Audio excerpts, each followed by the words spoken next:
open the zip file you just downloaded from Google Drive. Here's how you can fix it.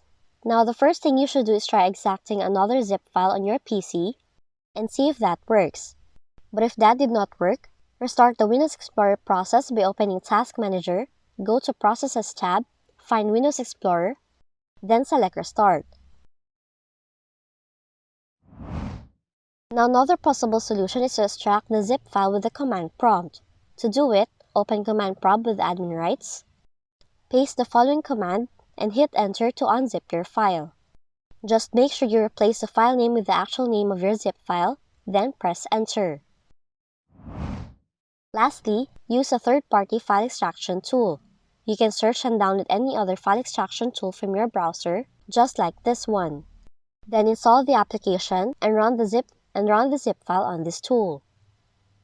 So those are the following fixes if you cannot extract zip files on your Windows 11 computer. If you found this video helpful, kindly like and subscribe. You may also click and turn on the notification bell so you can be notified from whenever we release new videos.